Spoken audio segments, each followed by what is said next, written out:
professionals, if the people, they are knowledgeable persons, they are professional, they are coming together and discuss some concept, that is invisible college. Which one of the following is not correctly matched? म्हणजे ती 4 concept यांनी दिलेल्या आहेत, त्या correctly match होतात, पण एक concept अशी आहे की जी करेक्टली मॅच होत नाहीये. पण आपल्याला परीक्षेचा अभ्यास करताना जी करेक्टली मॅच होतात त्याचा जास्त अभ्यास करायला पाहिजे, कारण त्याच्यावर आधारित काही प्रश्न तुम्हाला विचारू शकतात. आपण पहिल्यांदा मॅच काय होतोय, books in print is equal to trade bibliography. जर तुम्हाला असा प्रश्न आला की बुक्स इन प्रिंट काय आहे, ट्रेड बिब्लिओग्राफी आहे किंवा डिरेक्टरी आहे किंवा डिक्शनरी आहे किंवा सो अँड सो आहे, तर तुम्हाला अचूक उत्तर देता आलं पाहिजे, इट इज ट्रेड बिब्लिओग्राफी. डोळे झाकून तुम्हाला सांगता आलं पाहिजे की books in print is equal to trade bibliography. दुसरा आहे British books in print, R R Bowker, British Bowker, हे लक्षात ठेवायचं समीकरण. National bibliography, Indian national bibliography, INB. म्हणजेच काय, जरी त्यांनी नॅशनल बिब्लिओग्राफी दिले पण पुढं आय हा शब्द त्यांनी ऍड केला, म्हणजेच काय की इंडियन नॅशनल बिब्लिओग्राफी ही करेक्ट मॅचिंग आहे. मग करेक्ट मॅचिंग कुठलं नाहीये, cumulative book index, books published in English language, म्हणजे हे करेक्ट नाहीये. Cumulative book index is different concept than English language. Next, if two citations are cited together, it is known. 2 citation एकाच वेळी जर site झाली तर तुम्हाला काय म्हणायचं, त्याला को सायटेशन म्हणतात. आता हाच प्रश्न तुम्हाला कुठे येऊ शकतो माहितीये का, तो आयबीड असेल, को सायटेशन असेल, या पद्धतीचे सायटेशनचे जे प्रकार आहेत ते तुम्हाला तिथे पाहावयास मिळतात. ग्रे लिटरेचर, मग अशी आपण एक प्रश्न पाहिला होता, ग्रे लिटरेचर म्हणजे काय. आता यांनी काय म्हटलंय बघा, मी डायरेक्ट उत्तरापाशी जातो कारण हे थोडं कन्फ्युजिंग करेल तुम्हाला. कारण इंग्लिशमध्ये जेव्हा मोठे सेंटेन्सेस असतात ना ते मुलांना घाबरवतात, पण ऍक्च्युली आपण घाबरायचं नाही. आपल्याकडे शस्त्र काय आहे, आपण त्याला वाचायचं, 1 वेळा वाचायचं, नाही समजलं तर 2 वेळा आणि 3 वेळा देखील तुम्ही वाचू शकता. आणि जेव्हा ते अंडरस्टँड होतं तेव्हा ते, आता हे बघा, हे ग्रे पब्लिशर म्हणजे काय, हे त्याचं त्यांनी डेफिनेशन दिलेलं आहे. The literature which is not publish, म्हणजे मगाशी मी तुम्हाला सांगितलं जे पब्लिश झालेलं नाहीये, and is not available through normal book selling channels. जे आता पब्लिशच नाही झालं तर तुम्हाला बुक चॅनल सेलिंग चॅनलमध्ये अवेलेबल होणार आहे का, अमेझॉनला ते पुस्तक मिळणार आहे का, तुम्ही सरळ सांगा. अरे हा ना, जे पब्लिशच नाही झालं तर ते अमेझॉनला मिळणारच नाही, फ्लिपकार्टला मिळणारच नाही, ते विकत घेताच येणार नाही, कारण ते ग्रे लिटरेचर आहे. म्हणून यांना ग्रे पब्लिशर असं आपण म्हणू शकतो. आता हे एक प्रश्न असतोय बघा, अतिशय म्हणजे जिव्हाळ्याचा प्रश्न म्हणूया. अवघड काय नसतं, अवघड कुठल्याही प्रश्नाला आपण अवघड म्हणू शकत नाहीये. फक्त काय झालेलं असतं की आपण त्या प्रश्नाकडे त्याची प्रॅक्टिस झालेली नसते, त्यामुळे ते असर्शन आणि रिझनिंग, विधान आणि कारण आले की आपल्याला वाटतं की अरे हे काहीतरी डोक्याला त्रास आहे, पण नाहीये. आपण त्याला व्यवस्थित वाचूया. पहिलं वाक्य वाचा, information is a resource whose generation consumes time and money. ज्या वेळेस इन्फॉर्मेशन तयार होते त्यावेळेस तुम्हाला पैसा आणि वेळ द्यावा लागतो. Information is a resource where we consume time and money. म्हणजे ही दोन्ही स्टेटमेंट बघा किती कन्फ्युजिंग आहेत. उत्तर आहे A is true but R is false. Information is resource, information म्हणजे माहिती असं संसाधन आहे की where we consume time and money, ज्याचा टाइम आणि मनीचा आपण वापर करतो. पण इथं जनरेशन शब्द मॅटर करतो. इन्फॉर्मेशन जनरेशन इज इम्पॉर्टंट ना. So R is false and A is true. दुसरं विधान बघूया आपण, information literacy is necessary for the users. Sudhir sir, Sudhir sir. हा हॅलो सर. हा, एकदा मुलांना विचारा की ज्या पद्धतीने स्पीड मध्ये चाललोय आपण तो प्रॉपर आहे का, विचारा फक्त एखाद्या विद्यार्थ्याला. हॅलो दर्शना मॅडम. हो हो सर. हा धुलप मॅडम, कळतंय ना तुम्हाला? सोनल मॅडम. हो हो सर. हा चाललंय व्यवस्थित ना, म्हणजे स्पीड वगैरे सरांचं कळतंय ना हे? हो सर. हा, कारण प्रश्न इंग्लिशमध्ये आहेत, मी त्याला थोडं व्यवस्थित तुम्हाला सिंपल करून सांगतोय आणि मला वाटतं की हे सगळं प्रश्न एकदा तुमच्या कानावरून गेले किंवा तुम्ही बघितले, तुम्ही सर जरा familiar. Atul sir, grey literature जरा वरची पीपीटी घ्या की जरा, ग्रे लिटरेचर. हा हा, ओके. हा, घेतली सर. हा, तर वरची ग्रे लिटरेचरची नाही का, अनपब्लिश्ड पब्लिकेशन जे असते ना, म्हणजे literature which is not published and is not available through normal book selling channel. आता एखाद्या ग्रंथालयामध्ये, समजा आता माझ्या ग्रंथालयामध्ये माझ्या महाविद्यालयातील प्राध्यापकांचे पीएचडीचे थेसिस किंवा विद्यार्थ्यांचे डेझर्टेशन जर ठेवले, MBA चे विद्यार्थी असतील त्यांचे डेझर्टेशन ठेवले, तर ते असते ग्रे लिटरेचर. म्हणजे अॅन्युअल रिपोर्ट असतात किंवा प्रत्येक महाविद्यालयाचे वार्षिके पब्लिश केले जातात, पण त्यांना कुठलाही प्रकाशक नसतो. म्हणजे अशा स्वरूपात जे लिटरेचर ठेवले जातं ग्रंथालयामध्ये, तर ते ग्रे लिटरेचर असते. ग्रे लिटरेचरवर डॉक्टर खांडेकर सरांचे पीएचडी झालेलं आहे शिवाजी विद्यापीठामध्ये. त्यामुळं जे पब्लिश केलेलं जात नाही पण महत्वाचं आहे ते ग्रंथालयात ठेवावं लागतं, तर त्याला ग्रे लिटरेचर असं म्हटलं जातं. तर विद्यार्थ्याचे कमेंट आलेले आहे की काही अडचण नाही, व्यवस्थित चालू आहे, कंटिन्यू ओके करा. Sir. Okay sir, thank you for this. तुमचे जे उदाहरणं असतात ना ती खूप उपयोगी पडतात सर, मुलांना त्या कन्सेप्ट अजून क्लिअर होतात. Thank you for that. ओके, एक मिनिट हा, घेतो.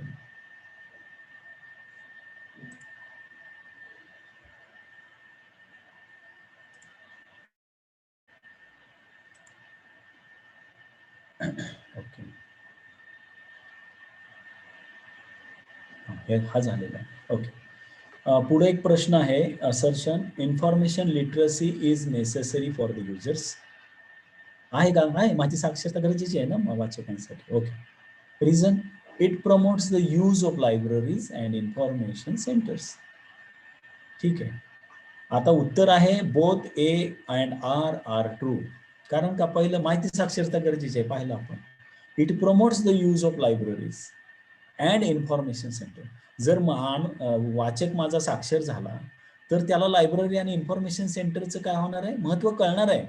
त्यामुळे ऑटोमॅटिकच लायब्ररी इन्फॉर्मेशनचं प्रमोशन पण होणार आहे. So both the answers are correct. परत आहे assertion reasoning, evaluation of information is necessary. इन्फॉर्मेशनचं इव्हॅल्युएशन, कुठली इन्फॉर्मेशन रॉंग आहे, कुठली इन्फॉर्मेशन ट्रू आहे, याचं इव्हॅल्युएशन व्हायला पाहिजे. So both A and R are true. पण आर आपण वाचूया. Anybody can write on internet. Yes, I can write. I can create a blog, I can create a website, I can create I can make my Facebook page, I can create that, and I can publish my information to the internet. Okay, both are true. Sources of information, primary, secondary, tertiary, documentary, non-documentary. हा syllabus दिलेला आहे, आता मी repeat नाही करणार आहे, पुढे जाऊया. पहिला प्रश्न बघूयात आपण. रूटिंग किंवा routing of periodicals is considered as routine. Rotation असतं ना, तर ह्याचं उत्तर आहे CAS, current awareness service. Generally the information sources are divided mainly into following categories. आता मेनली, मोस्ट म्हणजे इम्पॉर्टंट कॅटेगरी किंवा mainly divided into how many categories? 2 category, and these are documentary and non documentary sources. काही प्रश्न खूप सोपे वाटतील की तुम्हाला असं वाटतं का सरांनी उल्लेख केला याचा, ही तर आम्हाला माहिती आहे, पण जाऊ देत, आपल्याला अॅक्नॉलेज होऊ देत, हे प्रश्न पण आहेत. It is related to this event. What are the non documentary sources? आता डॉक्युमेंटरी सोर्सेसमध्ये आपण प्रिंटेड बुक्स पाहिलेलं आहे, पण नॉन डॉक्युमेंटरी सोर्सेसची कन्सेप्ट आपल्याला इथं क्लिअर होती. Which are in not printed form. म्हणजे non documentary sources are that sources those are not printed form. What is the thesaurus? माहिती आहे ना थिसॉरस? डिक्शनरी माहित असेल तर थिसॉरस देखील तुम्हाला माहिती असायला पाहिजे.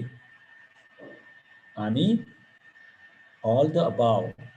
थिसॉरसच्या काय दिलेले आहेत त्यांनी? 3 कॅरेक्टरिस्टिक दिलेल्या आहेत आणि त्या 3 कॅरेक्टरिस्टिक मधली पहिली कॅरेक्टरिस्टिक आहे a collection of selected terminology किंवा टर्म्स पण म्हणू शकतो. सिनोनिमस टर्म्स म्हणजे समानार्थी तुम्हाला टर्म्स दिलेले असतात थिसॉरसमध्ये. लिस्ट ऑफ वर्ड्स आणि काही लिस्ट ऑफ वर्ड्स देखील त्यांनी दिलेले असतात. आणि these are the 3 characteristics of thesaurus. Technological gatekeeper. आता गेटकीपर म्हटलं की टेक्नॉलॉजिकल गेटकीपर म्हटलं की जरा संभ्रम होतो मुलांना की अरे काय आहे गेटकीपर वॉचमॅन सारखं. हा बरोबर, वॉचमॅन सारखाच असतो हा. गेटकीपर हा वॉचमॅन सारखाच असतो. तुमची रिक्वेस्ट ज्या वेळेस तिथं जाते ती गेटकीपरकडे जाते आणि गेटकीपर तुम्हाला ती इन्फॉर्मेशन आणून द्यायची का नाही ते ठरवतो आणि हे ऑटोमॅटिक काम चाललेलं असतं. आणि याच्यामध्ये त्यांनी एन इन्फॉर्मल चॅनल आणि a term coin by T Allen असे उत्तर दिलेलं आहे. मी आता रॉंग आन्सर्स काय वाचत नाहीये. First and second are correct. An entry in an abstracting journal consists of. आता ॲब्स्ट्रॅक्टिंग माहिती आहे ना तुम्हाला सगळ्यांना? सारांश लेखन म्हणजेच काय? ॲब्स्ट्रॅक्ट काढतो ना आपण, एखादी कहाणी वाचली 10 पानाची आणि त्याचा ॲब्स्ट्रॅक्ट तुम्ही 1 पान तयार केला, दॅट इज द ॲब्स्ट्रॅक्ट. आणि ही सर्व्हिस ॲक्च्युअली ग्रंथपालाकडून अपेक्षा आहे की एखादं बुक लायब्ररीमध्ये आलं, 300 पानाचं बुक आहे, ते 300 पानाचं बुक पहिल्यांदा ग्रंथपालाने वाचायचं, त्याचा ॲब्स्ट्रॅक्ट 10 ओळीचा तयार करायचा आणि तो पब्लिश करायचा, विद्यार्थ्यांना तो द्यायचा. विद्यार्थी त्या 10 ओळी वाचून, ॲब्स्ट्रॅक्ट वाचून ठरवणार की तो पुस्तक मला उपयोगी आहे किंवा नाही. An entry in an abstracting journal consists of B. An abstract and bibliographic citation. Today, which type of information sources is most useful? आणि उत्तर आहे नॉन डॉक्युमेंटरी सोर्स. आता सुद्धा आपल्या समोर सोर्स कुठला आहे? नॉन डॉक्युमेंटरी सोर्सच आहे. आता प्रिंट मीडिया थोडा कमी कमी होतोय आणि नॉन डॉक्युमेंटरी सोर्स म्हणजेच इलेक्ट्रॉनिक मीडिया, वेब मीडिया जास्त प्रमाणात वापरला जातोय. म्हणूनच याचं उत्तर आहे most useful source is non documentary source. विपो आता झालेले आहे, मी जास्त वेळ घेणार नाही. World intellectual property organisation, WIPO. WIPO stands for that, World Intellectual Property Organization. Identify the odd one. 4 concept दिलेले आहेत, 3 एकसारखे आहेत पण एक मात्र थोडी वेगळी आहे आणि ती कुठली आहे? World of learning. कुठली आहे? World of learning. आणि ह्या लिसा, सायकोलॉजिकल ॲब्स्ट्रॅक्ट आणि इंडेक्स मेडिकस ह्या मात्र कन्सेप्ट एकसारख्या. What is world of learning हे पण माहिती पाहिजे ना. ही ऑड आहे पण काय ऑड आहे? मग वर्ल्ड ऑफ लर्निंग नेमकं काय आहे? तर world of learning is a directory. हे खूप कन्फ्युजिंग असतं बरं का. ज्यावेळेस इंटरनॅशनल लेवलला तुम्ही जाता, अमेरिकेतले काही रिसोर्सेस असतात, ब्रिटनचे काही रिसोर्सेस असतात, त्या नेमका डिरेक्टरी आहेत, एन्सायक्लोपीडिया आहे, डिक्शनरी आहे, इयर बुक आहे, यामध्ये मुलं कन्फ्युज असतात. याच्यासाठी तुम्हाला मायन्यूट अभ्यास गरजेचा असतो. World of learning is a directory. It is a repetition. World of learning is published by. आता बघा, म्हणजे it is related to UK. मग अशी ब्रिटनचं नाव घेतलं ना मी, आणि लंडन ही काय आहे? ब्रिटनची राजधानी आहे, मग लंडन. ठीक आहे. मग Europa publication published world of learning. Europa publication लक्षात ठेवायचं. विधान आहे, परत कारण आहे आणि आन्सर आहे. बघूयात विधान काय आहे? Arrangement of documents by subject will satisfy more users. ठीक आहे. आणि many users search for document by title. ठीक आहे. बी उत्तर आहे. Both A and R are true but R is not the correct explanation of A. मग आता पहिलं विधान थोडं मराठीत सांगतो मी. Arrangement of documents by subject will satisfy more users. विषयानुसार जी तुमची शेल्विंग मांडणी असती, अरेंजमेंट असती, ती भरपूर वाचकांना समाधानी बनविते. का? कारण डीडीसीचा वापर मुद्दाम करतो. DDC is based on subject arrangement. DDC वापरत असाल तुम्ही तर तुम्हाला कळेल ते, आणि जर नसेल तर डीडीसी एकदा पाहून घ्या, कारण त्याची सब्जेक्ट अरेंजमेंट खूप चांगली आहे. मी माझ्या लायब्ररीमध्ये DTC द्वारे क्लासिफिकेशन करतो. दुसरा आहे many users search for documents by title. खरं आहे, पहिल्यांदा युजर काय करतो, मृत्युंजय पाहिजे मला पुस्तक, मृत्युंजयनुसार सर्च करतो, नसेल तर मग पुढे जातो लेखकाकडे, शिवाजी सावंत, मग नंतर ते पण नसेल तर प्रकाशक कोण आहे तिकडे जातो. या पद्धतीने मी सर्च करतो. Both are true. Indian books in print are published from. कुठनं पब्लिश होतात books in print? New Delhi. हे लक्षात ठेवायचं. Who is the editor of Library Herald? And the editor is Krishna Kumar. Primary information sources. आता बघा, जर्नल्स, तुमचं खूप काम सोपं केलेलं आहे सिलेबस बनवणाऱ्यांनी. त्यांनी दिलंय तुम्हाला journals primary, conference proceeding primary information source, patents these are also primary, standards these are also primary, thesis and dissertation these are also primary, trade literature these are also primary. But deliberately I have added two. मी स्वतः त्याच्यात add केलेलं आहे. काय? Autobiographies. मराठीमध्ये आपण काय म्हणतो त्याला? काय म्हणतो? बायोग्राफीजला काय म्हणतो? आता काय अवघड आहे, ऑनलाईन मध्ये मी सांगतो. आत्मचरित्र. आत्मचरित्र. Yes, good good. आत्मचरित्र म्हणतो. मग आता बघा, इथं प्रायमरी मध्ये आत्मचरित्र येतात, पण चरित्र येतात का हो? नाहीये. आता इथं तुम्हाला कन्फ्युजन करू शकतात ते की बायोग्राफी हे कुठल्या कॅटेगरीमध्ये आहेत. आपण पुढे बघणार आहोत. करस्पॉन्डन्स म्हणजे काय हो? करस्पॉन्डन्सला मराठीमध्ये काय म्हणतात? करस्पॉन्डन्स म्हणजे पत्रव्यवहार. आता मी जर सुधीर सरांना एखादं पत्र पाठवलं तर तो पत्र हे जे डॉक्युमेंट आहे तर ते प्रायमरी इन्फॉर्मेशन सोर्समध्ये येणार आहे. समजा महात्मा गांधीजींचं पत्र, ओरिजिनल पत्र जर तुम्हाला मिळालं तर that is also primary information source. त्याच्यावर आधारित थोडे प्रश्न पाहूया. Which of the following is a multi subject gateway? And the answer is Renardus. ही ज्यावेळेस असे रेनार्डस, हंबुल, सॅपलिंग, एडवेब असे प्रश्न येतात ना, त्यावेळेस तुम्ही दुःखी व्हायचं नाही बरं का, तुम्ही आनंदी व्हायचं. अरे अरे हा मस्त, हे कधीच वाचलं नाही, हे मिळालं बरं का मला. तर अशा प्रश्नांना तुम्ही अधिक जवळ करायचं, अधिक त्याच्याकडे लक्ष द्यायचं. Article published in research journal are see again primary sources, because the research based journal it comes under the primary source of information. कारण का? त्याच्यामध्ये डेटा कलेक्शन साठी त्यांनी प्रायमरी सोर्स टूल्स वापरले जातात. क्वेश्चनेअर जर वापरला आणि तो डेटा जर तुम्ही तुमच्या आर्टिकलमध्ये वापरला तर तो प्रायमरी होतो. रिसर्च बेस असलं ना तर तो प्रायमरी सोर्स होऊ शकतो. What is a patent? आता पेटंट मध्ये सुधीर सरांनी सांगितलं पेटंट हे प्रायमरी सोर्स मध्ये येतात, पण पेटंट म्हणजे काय त्याची डेफिनेशन इथं आपल्याला मगाशी सुधीर सरांनी पण सांगितलेले आहे, पण इथं आपल्याला एकदम फ्रेम केलेली डेफिनेशन पाहायला मिळते.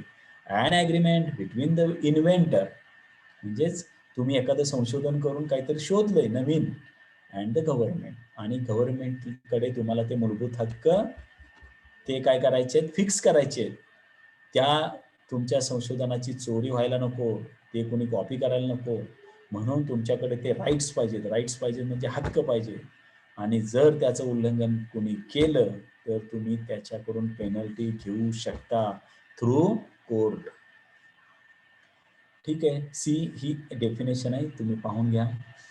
Which is the primary source for finding out Indian periodicals in agriculture?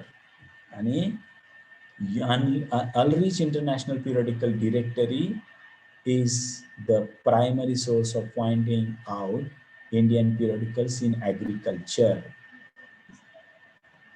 Word of learning is what source of information? तुम्ही म्हणाल की आता हे सोपं झालंय sir. Secondary source. Gazette gives information about what? What information you can collect by Gazette? And the answer is official announcement, and notification. C, gazette हे government document आहे, माहिती असेल का तुम्हाला? Glossary, what is glossary? Glossary, list of technical words with definitions, it is called glossary.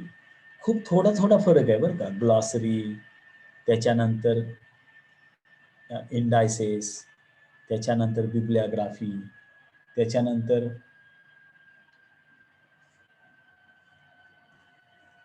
who was published the monthly journal the library world, आणि उत्तर आहे J.D. Brown. What is the suitable reference sources to know about the information of a particular place? And the answer is gazetteer. What is the suitable reference sources to find out the list of historical monuments of Delhi? दिल्लीमधले जे स्मारक आहे त्याची माहिती तुम्हाला जर मिळवायची असेल तर तुम्ही कुठलं संदर्भ टूल वापराल, असा साधा प्रश्न आहे. आणि त्याचं उत्तर आहे गाईडबुक. गाईडबुकमध्ये स्थळांची माहिती दिलेली असते, तिथली काही वैशिष्ट्ये त्याच्यामध्ये दिलेली असतात आणि त्याच्यामध्ये मॅप पण दिलेला असतो. त्या गाईडबुकनुसार तुम्ही त्या स्थळापर्यंत, त्या स्मारकापर्यंत तुम्ही पोहोचू शकता. And the answer is guidebook. What do you call a collection of maps, tables, charts, etc.? And the answer is atlas. What do you call a collection of maps, tables, charts? collection ला काय म्हणतो आपण? Atlas म्हणतो. टूरला चालताना atlas आपण बरोबर घेऊन जातो बघा. आता काय गुगल मॅपमुळे आपल्याला हे सगळं, आता हे तसं पाहिलं तर ट्रॅडिशनल झालेलं आहे, कारण गुगल मॅपने आता आपलं काम खूप सोपं केलेलं आहे. पण परीक्षेतले मार्क मिळवण्यासाठी याचा अभ्यास करणं आवश्यक आहे. सेकंडरी सोर्स ऑफ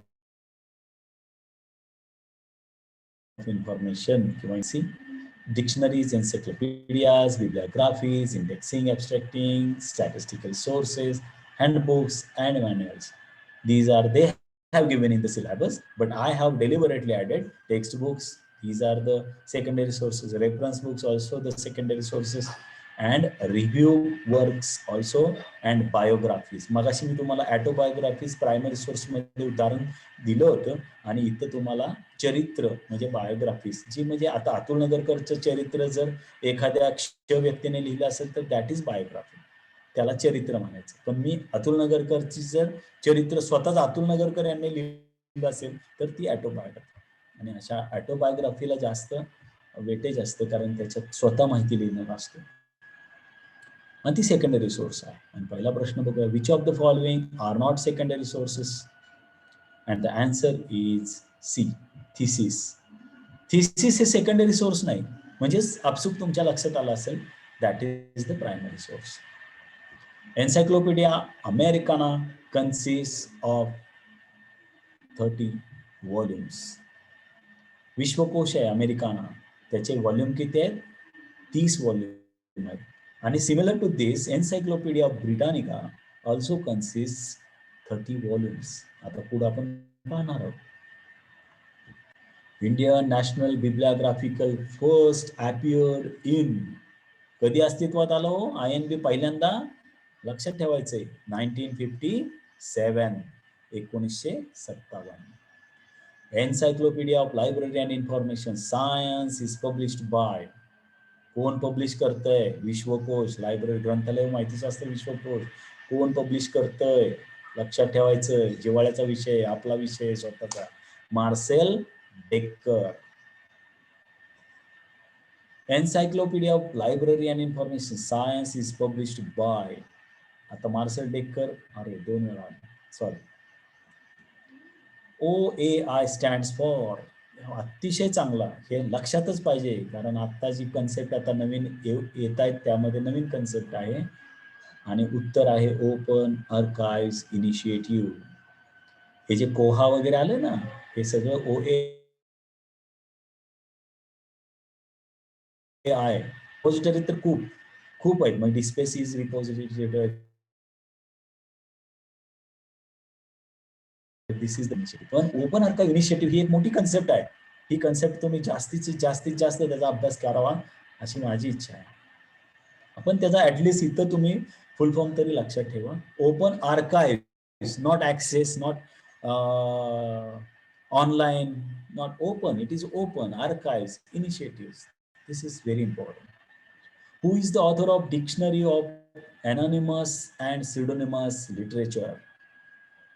Pseudonymous माहितीये ना? विवा शिरवाडकरांना कुसुमाग्रज म्हणतो. काय आहे ते? सिडोनिम आहे ते. सिडोनिम आहे. आणि मग आपण त्यांची जयंती मराठी भाषा दिन म्हणून साजरी करतो. पण मी प्रश्न विचारलाय, अनॉनिमस अँड स्युडोनिमस लिटरेचरची डिक्शनरी आहे, त्याचे ऑथर कोण आहेत? सिंपल प्रश्न आहे. आणि उत्तर आहे एस हॅलकेट अँड जे lined. This is the answer. Keep or remember this. Which part of new Encyclopedia Britannica is useful for ready references? Ready references साठी त्यातला कुठला महत्वाचा आहे? एन्सायक्लोपीडिया ब्रिटानिका मधला कुठला पार्ट रेडी रेफरन्स साठी उपयोगी आहे, असा तो प्रश्न आहे. And the answer is Propaedia. कारण का त्याचे 30 व्हॉल्यूम आहेत आणि प्रोपेडियाचा पहिला व्हॉल्यूम आहे, त्याच्यानंतर 19 व्हॉल्यूम आहेत आणि त्याच्यानंतर 10 व्हॉल्यूम आहेत.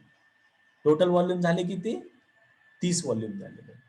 जसं अमेरिकानामध्ये आपण 30 व्हॉल्यूमचा उल्लेख पण केला होता.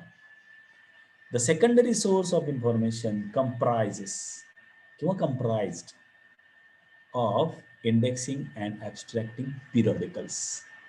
लक्षात ठेवायचं. Who is who? Very nice. Who's हूला लक्षात ठेवा. हूज हू एक असा सोर्स आहे की जिथं तुम्हाला अनंत बायोग्राफिकल मटेरियल वापरता येणार आहे. Who's who is a biographical source of information. This is very important. हा प्रश्न नाहीये, ही डायरेक्ट इन्फॉर्मेशन आहे की जी मी तुम्हाला इथंच सांगत आहे. Dictionaries are prepared by lexicographers. What is India? A reference annual is yearbook. समजा तुम्हाला असं विचारलं की व्हॉट इज इंडिया काय आहे? इयरबुक आहे, क्वार्टरली आहे, हाफ इयरली आहे का मंथली आहे? तर तुम्हाला तिथं तुमचा पेन कुठे गेला पाहिजे? This is yearbook. We know that because Atul sir has taught us. Okay. Readers guide to periodical literature is a indexing service. Reader's guide indexing service. एवढं लक्षात ठेवा. Tertiary information sources. आता यांनी किती दिले तो? यांनी डिरेक्टरीज, इयरबुक्स अँड अल्मनॅक्स. अल्मनॅकला काय म्हणतात? पंचांग. बघतो ना आपण, दातेंचं पंचांग बघतो, मग लग्न ठरवतो, सो अँड सो. पण अल्मनॅक म्हणजे पंचांग. एक लक्षात ठेवायचं. टर्शरी सोर्स आहे. इयरबुक पण टर्शरी आहे, डिरेक्टरीज पण टर्शरी सोर्स आहे. But deliberately I have added, तुमच्या माहितीसाठी मी अजून ऍड केलेलं आहे bibliographies. It may come under secondary source. जर तुमच्या ऑप्शन्स मध्ये सेकंडरी सोर्सचा उल्लेख असेल आणि जर तुम्हाला तिथं प्रायमरी, सेकंडरी आणि अजून वेगळे संदर्भ सोर्स वगैरे दिले तर तुम्ही तिथं सेकंडरीला टिक मार्क करा. पण ऑप्शन मध्ये सेकंडरी सोर्सचा उल्लेख नाहीये पण टर्शरीचा दिलाय तर बिब्लिओग्राफीला टर्शरी टिक करा. पण दोन्हीचा उल्लेख केलाय तर बिब्लिओग्राफीला तुम्ही सेकंडरीला टिक मार्क करा. या कन्सेप्ट खूप महत्वाचे आहे. खूप अंडरस्टँडिंग लेवलनी तुम्ही समजून घ्यायचे आहेत, कारण एक चूक 2 मार्क घालवते. Indexing and abstracting sources and bibliography of bibliographies. म्हणजे बिब्लिओग्राफी असते पण ती बिब्लिओग्राफीची बिब्लिओग्राफी बनवली जाते, तो मात्र 100% टर्शरी इन्फॉर्मेशन सोर्स म्हणजे तृतीयक साधन असतं. लक्षात ठेवा. Bibliographical sources comes under this. Bibliography means list of books. Greek terms derived biblion means book and graphian meaning right. Guide to literature come under the category of tertiary sources. मगाशी झालेला आहे प्रश्न तो. What is national bibliography? And the answer is B. List of books published in a particular nation. आणि आपल्या इंडियाची INB काय आहे? Indian national bibliography, it is published by Delhi. Yearbook are also known as, आता मी तुम्हाला समोर असतं तर हे डायरेक्ट तुम्हाला प्रश्न विचारू शकलो असतो, पण इथं आपण वेळ न घालवता मी उत्तर देत आहे. Yearbook also known as annual source. What type of information sources are almanacs? Almanacs, okay. And it is the ready reference. अमावस्या कधी आहे, जातो ना पंचांग मध्ये बघतो बघा, अमावस्या कधी आहे, पौर्णिमा कधी आहे, चंद्र कधी उगवणार आहे, संकष्टी कधी आहे, व्हॉट एव्हर. आणि ते रेडी रेफरन्स आहे. पण परत असं एक पहिल्या अक्षरापासून शेवटच्या अक्षर कादंबरीसारखं वाचतो का आपण? नाही वाचत. फक्त आपलं काम झालं, रेडी रेफरन्स घेतला, बाजूला. That is ready reference.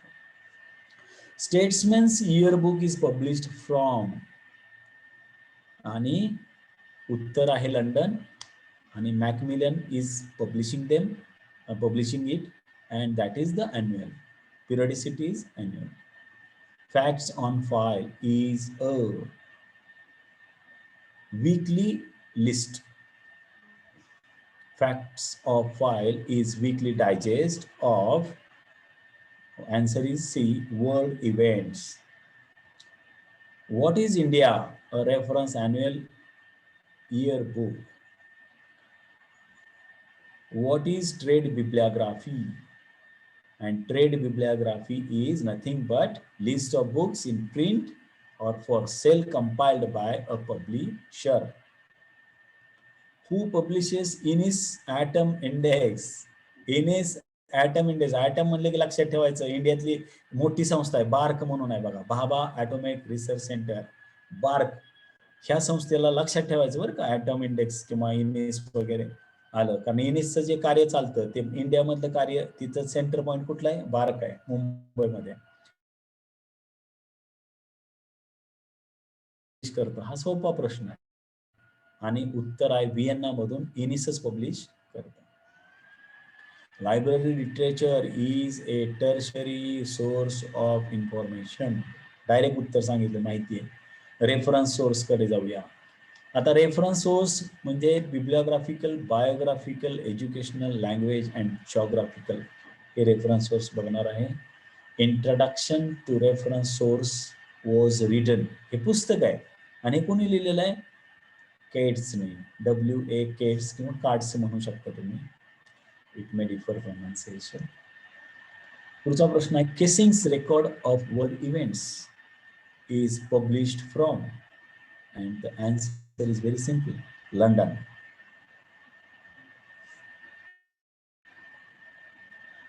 Online Europa yearbook has coverage since 1985. Online Europa yearbook has coverage since 1985 पासून ते आपल्याला कव्हरेज देत आहे. Information about recent floods in Bihar can be found in, बिहारमध्ये पूर आलेला आहे, आता आलेलं नाहीये, मागे आला असेल, तर त्याची माहिती आपल्याला हवी आहे, तर आपल्याला कशात मिळेल? हा साधा प्रश्न आहे, आणि त्याचं उत्तर आहे A and B are correct. आणि उत्तर आहे एशियन रेकॉर्डर, आणि दुसरं आहे Data India. Which of the following statements are wrong with reference to INB? आणि wrong statements कुठले कुठले आहेत? A, B आणि C. First appeared in 1951. आणि दुसरं wrong statement कुठलं आहे? C. Classified part follow CC but DDC numbers assigned at the bottom. पण आपल्याला काय बघायचं? INB शी संबंधित करेक्ट स्टेटमेंट बघायचे, आणि ते करेक्ट स्टेटमेंट मध्ये ते आहे A, exclude musical scores, आणि the main entries are in Roman script. पुढे जाऊया. The letter by letter method of alphabetization in dictionary catalog is known as all through. Nothing before something, something before nothing, something after more, all through. Who had given the minimal, middling and maximum theories of reference service? हा प्रश्न बऱ्याच वेळा आलेला आहे बरं का. Minimal, middling and maximum theories of reference service, आणि उत्तर आहे कुणी दिलेली आहे ही कन्सेप्ट? सॅम्युअल रॉथस्टीन. सॅम्युअल रॉथस्टीन यांनी ही कन्सेप्ट दिलेली आहे. व्यवस्थित लक्षात ठेवा बरं काही, खूप वेळा आलेला. What is the frequency of INB? तुम्ही म्हणाल मागाशीच झालं ना, monthly. It is monthly. Frequency of INB is monthly. Primary sources include C 1 2 4. फक्त 3 नंबरचं नाही. Abstracting periodical it comes under secondary source, but apart thesis, patent, periodical articles, it comes under primary sources. Orientation of library users is a kind of reference service. सोपा प्रश्न आहे, खूप वेळा गेला असेल मराठी संदर्भ पुस्तकामध्ये, खूप वेळा तो प्रश्न येतो. म्हणजे जोड्या लावा. मगाशी मी तुम्हाला एक सांगितलं होतं बघा की IBID, लॉकसीड, ऑफसीड, वाईड, हे actually these are the questions related to research methodology. पण इथं थोडक्यात आपण त्याची ओळख करत पुढे जाऊया. IBID म्हणजे काय आहे हो? तर IBID म्हणजे same reference cited immediately above. एकाच पुस्तकातला संदर्भ मी 2 वेळा वापरला आणि तो सलग वापरला, that is called IBID. Loc dot cit म्हणजे काय? लॉग डॉट सीट म्हणजे काय? तर the same place cited. The same place cited. एकच प्लेस 2 वेळा साइट झाली, त्यावेळेस काय म्हणजे लॉग डॉट सीट म्हणजे location is equal to place. एक लक्षात ठेवा. ऑफसीट म्हणजे काय हो? तर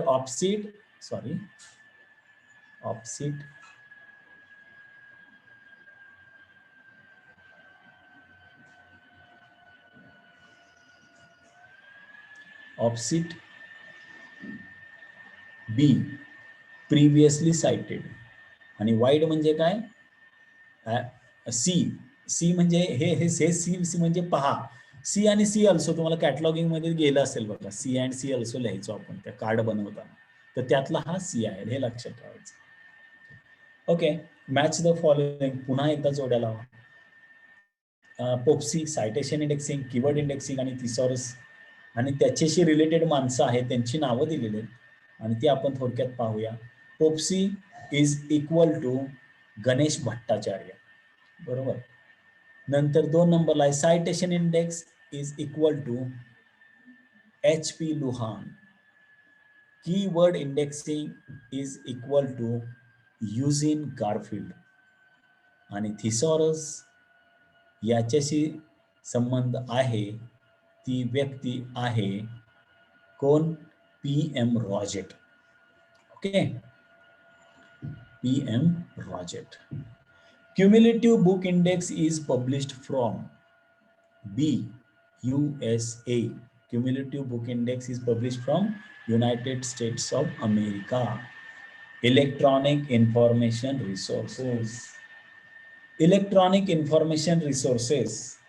आता बघा, आपण वर थोडं पाहिलेलं आहे, ते म्हणजे प्रायमरी, त्याच्यामध्ये दोन्ही बघितलं, प्रिंट अँड इलेक्ट्रॉनिक. त्याच्यानंतर सेकंडरी सोर्सेस, त्याच्यानंतर टर्शरी इन्फॉर्मेशन सोर्सेस, त्याच्यामध्ये दोन्ही पाहिलेलं आहे, प्रिंट अँड इलेक्ट्रॉनिक.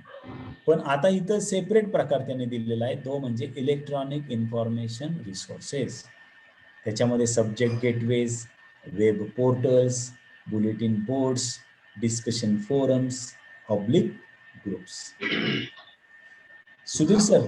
हा, बर का, आता जे अतुल सरांनी जे प्रश्न घेतलेले आहेत ना, ते अतिशय महत्वाचे प्रश्न आहेत. म्हणजे जे परीक्षेच्या दृष्टिकोनातून आतापर्यंत आलेले प्रश्न आहेत आणि महत्वाचे आहेत ते. तर त्याच्यामध्ये सगळ्यात महत्वाचं काय माहिती आहे का, की जे आपण लायब्ररीमध्ये जे रिसोर्सेस घेत असतो, म्हणजे टेक्स्टबुक असतात, संदर्भ ग्रंथ असतात.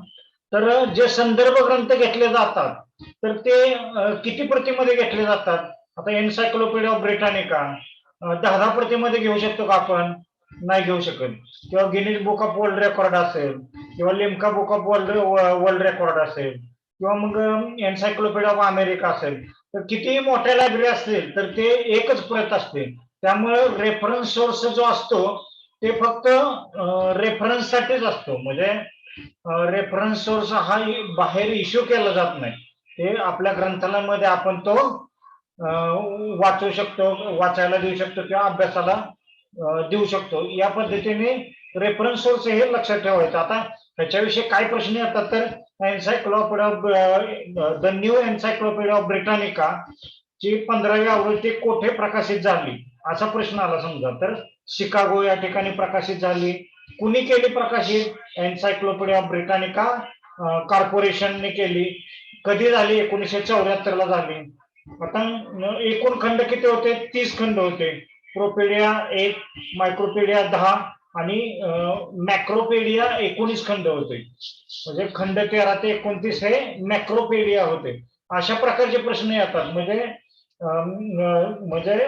तुम्हाला एक लक्षात घ्या की कुठला रेफरन्स सोर्स आहे आणि कोणता रेफरन्स सोर्स आहे आणि त्याची स्थापना कधी झालेली आहे. आवाज येतो ना सगळ्यांना? हा येतोय सर. हा हा हा. तर एन्सायक्लोपीडिया ऑफ अमेरिका, त्यानंतर कोलियर्स एन्सायक्लोपीडिया, त्याचं प्रकाशन कधी झालं, एकूण खंड किती, त्याचा संपादक कोण होता. म्हणजे ह्या पद्धतीचे प्रश्न आहेत. एक लक्षात घ्या की तुम्हाला म्हणजे मराठी विश्वकोश माहित असेल. आता त्याचं वाई या ठिकाणी महाराष्ट्र राज्य साहित्यिक मंडळ आणि वाई या ठिकाणी त्याचं ग्रंथालय आहे की मराठी विश्वकोश मंडळाचं. त्याचे एकूण किती खंड झालेले आहेत. म्हणजे तुमच्याकडं धनंजय सुतार सरांचं पुस्तक आहे, त्याच्यामधून तुम्हाला डिटेल तुम्ही अभ्यास करायचा आहे. आता 2 युनिटचा तुम्हाला मी सांगितलेल्या पद्धतीने तुम्ही अभ्यास केलेला आहे. या आठवड्यामध्ये तुम्ही 3रं युनिट अभ्यास करायचं आहे. यामध्ये दिलेलं आहे बघा सुतार सरांच्या पुस्तकात की ग्रेट सोव्हिएट एन्सायक्लोपीडिया, फन कॅन Wagnalls new encyclopaedia, Chambers encyclopaedia, महाराष्ट्रीय ज्ञानकोश, त्यामध्ये भारतीय संस्कृती कोश, जे महादेव शास्त्री जोशी आहेत त्यांनी भारतीय संस्कृती कोश तयार केलेला होता, किंवा हिंदी विश्वकोश, म्हणजे micro hill encyclopaedia of science and technology, international encyclopaedia of the social sciences.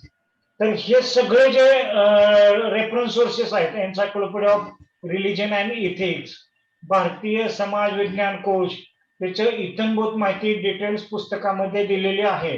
तर त्याचं काय करायचंय की त्याचं नाव, त्याचं स्थापना वर्ष, एकूण खंड किती आलेले आहेत आणि त्याचे संपादक कोण आहेत, त्याचा जसं मी ILA जसं कम्पॅरेटिव्ह स्टडी सांगितला त्या पद्धतीने ते तुम्ही पाठ करायचं आहे. आता encyclopaedia of library and information science Atul सरांनी सांगितलं की ॲलन केंट, हेराल्ड लेकॉर न्यूयॉर्क हे संपादक होते. मार्सेल डेक्कर हे पब्लिशर होते आणि 1961 साली तो प्रकाशित झाला होता. तसंच एन्सायक्लोपीडिया ऑफ एज्युकेशन आहे. त्यानंतर डिक्शनरी आहेत. आता डिक्शनरीचे विविध प्रकार आहेत. सर्वसामान्य शब्दकोश, विषय शब्दकोश, ग्रंथालय आणि माहितीशास्त्र विषयक शब्दकोश, अर्थशास्त्र विषयक शब्दकोश, विशेष शब्दकोश, एकभाषिक शब्दकोश, द्विभाषिक शब्दकोश, अनुवादोपयोगी शब्दकोश, म्हणजे भौगोलिक संदर्भ कोश आहेत.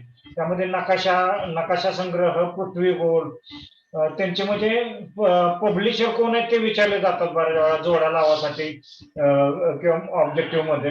गॅजेटियर्स विचारले जातात. डिस्ट्रिक्ट गॅजेटियर जे असतात ते कुठले गॅजेटियर्स आहेत, कोणत्या जिल्हा, आणि त्याचे प्रकाशक कोण आहे. गव्हर्नमेंटचं पब्लिकेशन असतं गव्हर्नमेंट ऑफ इंडियाचं.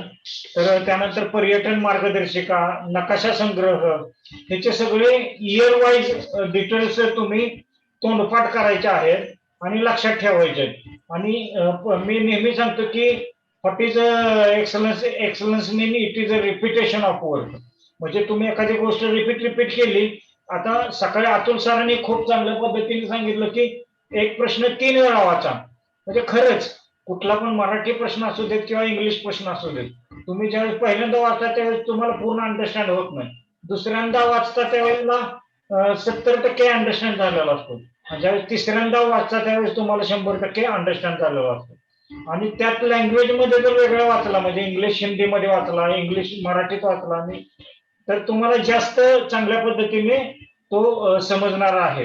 या पद्धतीने तुम्ही जे वार्षिका आहेत, पंचांग आहेत, किंवा सगळे हँडबुक्स आहेत, हस्तपुस्तिका, निर्देशिका, डिरेक्टरी. तर ह्या सगळ्यांचा अभ्यास तुम्ही डिटेल्स 1 पेज नोट्स काढायचा. आता एन्सायक्लोपीडिया ऑफ ब्रिटानिका असं टाकलं तर त्याचे 1 पेज नोट्सची ऑब्जेक्टिव्हला काय काय येऊ शकतं, काय काय नाही. किंवा सब्जेक्ट गेटवे मध्ये सुतार सरांच्या पुस्तकात हे चांगले दिलेले आहे की रिपोर्ट आर्काय, त्यानंतर the open directory project DMOZ नावाचा ओपन डिरेक्टरी प्रोजेक्ट आहे. त्यानंतर ELDIS नावाचा स्त्रोत आहे. त्यानंतर इन्फोमाइंड, त्यानंतर इन्ट्यूट, सायन्स सेंटर. हे परीक्षेमध्ये नक्की येतं. इन्ट्यूट आमच्या काळात 5 मार्काला विचारलं होतं इन्ट्यूट. त्या काळात आम्ही कन्फ्युज झालो होतो की म्हटलं आउट ऑफ सिलेबस आहे हा. घरी आल्यानंतर इन्ट्यूट टाकल्यावर लक्षात येतं की ते लायब्ररी सायन्स मधलंच आहे, आपण अभ्यासामध्ये कमी पडलेलो आहे. अशा प्रकारे जास्तीत जास्त तुम्ही प्रत्येक संदर्भ साधनांचा इत्थंभूत अभ्यास करून तुम्ही त्याची इन्फॉर्मेशन कलेक्ट करायचे. त्यानंतर मल्टीमीडिया, ऑडिओ, व्हिडिओ, जे ओपन ऍक्सेस डेटाबेसेस आहेत, मल्टीमीडियाचे पण इथं डेव्हलपमेंट दिलेले आहे बघा. 1945 ला डॉक्टर व्हॅन बुश यांनी आपल्या ऍज वी थिंक या अटलांटिक मंथली मध्ये प्रसिद्ध केलेल्या लेखामध्ये मेमेक्स प्रणालीच्या माध्यमातून हायपर टेक्स्ट ही संकल्पना सर्वप्रथम मांडली. म्हणजे हायपर टेक्स्ट ही संकल्पना पहिल्यांदा कोणी मांडली तर 1945 मध्ये मांडली. नंतर मग HTTP, HTML, ते इन्फॉर्मेशन टेक्नॉलॉजी मध्ये येणार. पण 1960 ला काय झालं, 65 ला काय झालं, 67 ला काय झालं, इथं डेव्हलपमेंट दिलेलं आहे. या पद्धतीने आपण स्टडी केल्यानंतर आपलं इन्फॉर्मेशन रिसोर्सेस हा युनिट खूप चांगल्या पद्धतीने होणार आहे. कंटिन्यू करा अतुल सर. हा, thank you sir, thank you.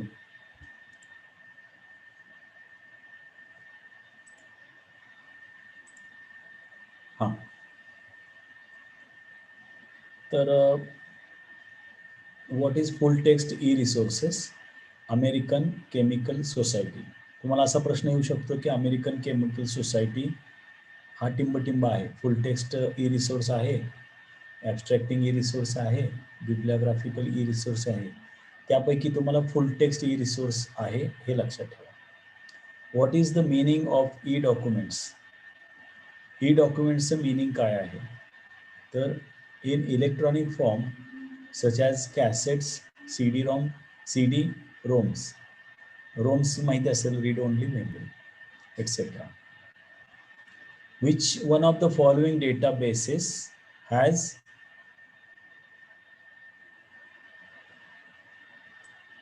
Not originated from USA. आता 3 डेटाबेसेस आहेत ते USA मधून ओरिजिन झालेले आहेत, पण एक डेटाबेस जो आहे तो ब्रिटनमधून ओरिजिन झालेला आहे, म्हणजे अस्तित्वात आलेला आहे. तर इन्स्पेक्ट जो आहे तो UK मधून बिलॉंग करतो आणि बायोसिस, मेडलार्स, केमिकल ॲब्स्ट्रॅक्ट्स हे अमेरिकेतून ओरिजिनेट झाले. त्यामुळे उत्तर तुमचं काय आहे, इथं नॉट या शब्दाला महत्व आहे. Which one of the following database has not originated. Has originated म्हणलं की 3 येतील आणि नॉट म्हणलं की मग इन्स्पेक्ट हे उत्तर येते आणि इथं इन्स्पेक्ट हे उत्तर आहे. Arrange the following online systems in the order of their origin. आता या ऑनलाईन सिस्टम आहेत, सरांनी मगाशी उल्लेख केला एज्युकेशन अँड रिसोर्सेस ही एक ऑनलाईन सिस्टम, एरिक म्हणतात त्याला, information centre, education and resources information source centre. Medline ही एक ऑनलाईन सिस्टम आहे, OCLC एक आहे आणि मार्क एक ऑनलाईन सिस्टम.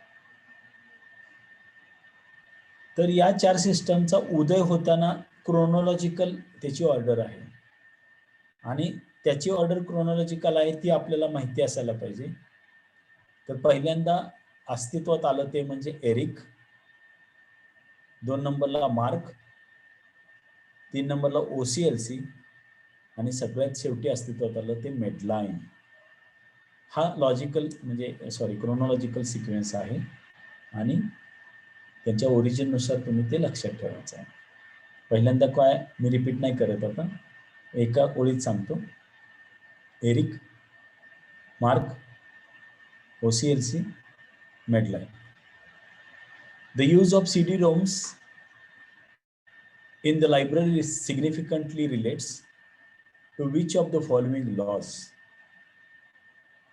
आता या प्रश्नाचा अर्थ नीट समजून घ्यायला पाहिजे.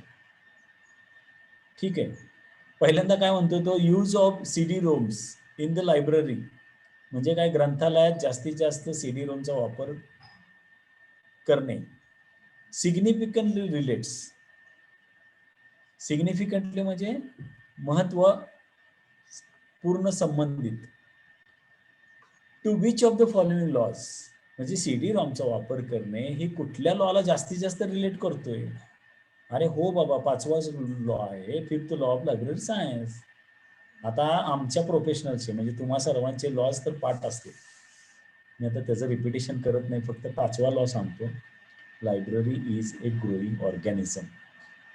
ठीक आहे ना, माझी पुस्तकं ठेवायला जर जागा नसेल तर मला इलेक्ट्रॉनिक सोर्सकडे वळायला पाहिजे.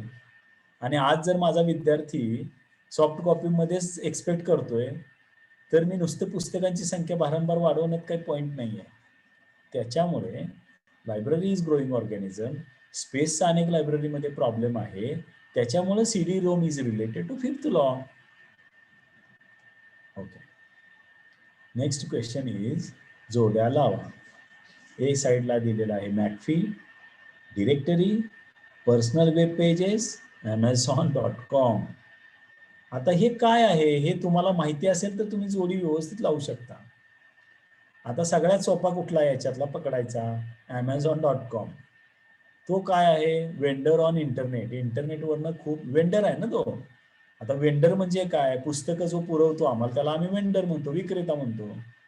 हा इंटरनेट मधला सर्वात मोठा विक्रेता आहे ना, म्हणूनच तर तो richest person in the world आहे ना तो. काय नाव आहे त्याचं, जेफ बेझोस, अमेझॉनचा मालक आहे तो. 2 वर्ष झाले तो जगातला श्रीमंत व्यक्ती. ठीक आहे, वेंडर ऑफ इंटरनेट. मग ए मध्ये गेलो आपण आणि त्याचं बघितलं, डी ला बरोबर जोडी लागली, वेंडर ऑन इंटरनेट. मग आता दुसरं काय आपल्याला बघायचं, personal web pages. Personal web page जर मी बनवते, ब्लॉग असतो ना माझा तो, मी कविता लिहित गेलो ब्लॉगवर, पर्सनल वेब पेज आहे माझं, ते ब्लॉग आहे ना ते. डिरेक्टरी, आता डॉज ह्या शब्दातच पहिल्यांदा डिरेक्टरी, बरोबर, directory of online access journal किंवा open access journal, directory of open access journal, that is DOAJ and that is the directory of online किंवा ओपन ॲक्सेस जर्नलची ती डिरेक्टरी आहे. सोपं आहे ना. मॅकफी काय आहे, आता डोळे झाकून सर आम्हाला माहिती आहे, कारण तुम्ही 3 प्रश्नाचे उत्तर सांगितलेले आहेत. मग मॅकफी तर अँटीव्हायरस असणार ना, जो की आम्ही विंडोजचा ज्यावेळेस कॉम्प्युटर विकत घेतो त्यावेळेस मॅकफी त्या 3 वर्षासाठी तो फ्री देतोय आम्हाला. That is the answer. जोड्या लावताना अशा पद्धतीने जोड्या इंटेलेक्च्युअली जोड्या लावायच्या, अंदाजे जोड्या लावायच्या नाही. पुढे जाऊया, पुढचा प्रश्न. विधान केलेलं आहे त्याने, रिझन दिलेलं आहे आणि परत त्याचं उत्तरं दिलेले आहेत. त्यातलं आपल्याला उत्तर स्वागत. फास्ट जातो मी. इंडेस्ट conceived JGate as a customized gate, original subscribed by the member libraries. Reason काय आहे, JGate provides a common access platform for all its members to search and share resources subscribed by the member libraries. Both A and R are true and R is the correct explanation of A. मग INDEST conceived JGate customised gate for each journal subscribe by the member libraries. आता मगाशी आपला विषय झाला होता gatekeeper. आता इंडेस्टचा gatekeeper कोण आहे, JGate आहे. आणि जर तुम्हाला ई जर्नलची एंट्री पाहिजे असेल, सबस्क्रिप्शन पाहिजे असेल किंवा ऍक्सेस पाहिजे असेल तर JGateचा वापर करतो आपण. It is conceived by the members, by the users. And reason is JGate provides a common access platform for all its members. बरोबर आहे, कॉमन ऍक्सेस प्लॅटफॉर्म प्रोव्हाइड करतो JGate इंडेस्टचा, बरोबर. म्हणून दोन्ही बरोबर आहेत आणि R is the correct explanation of A. थोडं तुम्हाला असे ज्यावेळेस मी समजावून सांगतो त्यावेळेस थोडं तुम्हाला वाटेल बरं का हे जरा अवघड आहे वगैरे, पण मी तरी पण सोपं करून सांगण्याचा प्रयत्न करतो. अगदी माझा मुलगा मगाशी आला बाबा तुम्ही लईच लहान मुलासारखं शिकवताय म्हणत होता तो, पण actually it's not the that thing. कारण का जेव्हा आपण बारकाईने जे एखाद्या प्रश्नाचा अभ्यास करतो किंवा त्याला विश्लेषण करतो, त्याचा बारकावा शोधतो, त्याच वेळेस तुम्हाला ती कन्सेप्ट कळते. नाहीतर नुसतं म्हणजे नुसतं तुम्हाला मी प्रश्न उत्तर जरी सांगत गेलो तरी चालण्यासारखं आहे. पण माझ्या मते की this is the method to understand the concept very well. Next question. INDEST is a, काय इंडेस्ट? सगळा इंडेस्ट मागापासून बघतो, पण काय ते? It is a consortium. आता consortium, it consists various databases, that is the consortium, and INDEST is the consortium. Means INDEST comprises many databases in that consortium. Okay, so many information is available to that field, related to that field, to the users, and INDEST is a consortium. That should be remembered by you. Databases: bibliographic, numeric, full text, multimedia, open access database. These are the types of database which is given in the syllabus. Okay, हे सगळे प्रकार ते syllabus मध्ये दिलेले आहेत already. Databases तेच मी वाचलेले. पुढे जाऊया. Emerald full text database is published from. Emerald म्हणलं की डोळे दाखवून इंग्लंडला लक्षात ठेवा, UK. ओके, फुल टेक्स्ट डेटाबेस कुठून पब्लिश होतो? UK मधून पब्लिश होतो. Which of the following is a public domain database? आणि उत्तर आहे Agris. Agris is a public domain database. Lycos is a search engine. आम्हाला सर्च इंजिन कुठली माहिती आहेत? Yahoo is the search engine. Google Chrome is the search engine. बरोबर आहे. But Lycos is also the search engine. Data about data is known as. बिलीव्हला असताना खूप मजा यायची. आम्ही बऱ्याच जणांना विचार, मेटा डेटा म्हणजे काय आहे नेमकं? ते कुठं दिसलं नाही आम्हाला आत्तापर्यंत. कॅटलॉगिंगमध्ये तर AACR2 वापरतो आम्ही. Meta data, what is Meta data? आणि नंतर ज्यावेळेस आम्ही कोहामध्ये, ग्रंथालयामध्ये, सोलमध्ये काम करायला लागलो, लिप्सिसमध्ये, अरे इथं मेटा डेटा असतो, त्याचे फील्ड असतात, त्याला खूप मस्त कन्सेप्ट आहे एकदम. It is very nice concept. Data about data is known as Meta data. At least एवढं तरी आपल्याला माहिती पाहिजे की मेटा डेटा म्हणजे data about data. The smallest unit of data in a database is dash dash and त्याला field असं म्हणतात. The smallest unit of data is in a database is field. Okay, field, sub field असे प्रकार आहेत databases. आता जोड्या लावा. इनिस, ॲग्रिस, मेडलाईन, inspect. आता मी डायरेक्ट तुम्हाला उत्तर सांगत जातो, त्याच्यामध्ये एक्सप्लेन करण्यासारखं काही नाहीये. इनिस याचं उत्तर आहे International Atomic Energy Agency, Vienna. मगाशी झालेला प्रश्न आहे. 2 number AGRIS, Agricultural Organization of United Nation, Rome. MEDLINE, National Library of Medicine, USA. आणि INSPEC, Institute of Electrical Engineering, UK. जोड्या लावायच्या, लावलेले. Emerald is the database of, and the answer is library and information science literature. Mesh is the name of controlled vocabulary. पुन्हा एकदा जोड्या लावा. SHE, MeSH, ERIC, INIS. यातलं MeSH, Eric आणि इनिस फक्त SHE नवीन असेल तुमच्यासाठी. डायरेक्ट उत्तर सांगतो, जोड्या लावतो मी. SHE, it is related to engineering. Mesh is related to medicine. Eric is related to education, and Innis is related to nuclear energy. आता तुम्ही बघा, याच्यामध्ये अजून जर एखाद्याला माहितच नसेल, काहीच माहित नाही, तर सोपं सांगतो तुम्हाला. याच्यामध्ये मेश आणि मेडिसिन, त्याच्यामध्ये यम हा मेडिसिनला जरा इंडिकेट करतो. एरिक मध्ये ई एज्युकेशनला इंडिकेट करतो. आणि इनिस मात्र तुम्हाला ओळखताना ते माहिती पाहिजे. इनिस मध्ये पण एक एन हा लक्षात ठेवा, तो न्यूक्लिअर आहे. आणि SHE मध्ये मात्र ई जो शेवटचा आहे तो इंजिनिअरिंगला रिलेट करतो. अशा प्रकारे तुम्ही लक्षात ठेवा. Field Adonis is a third is correct. Full text database. Select the right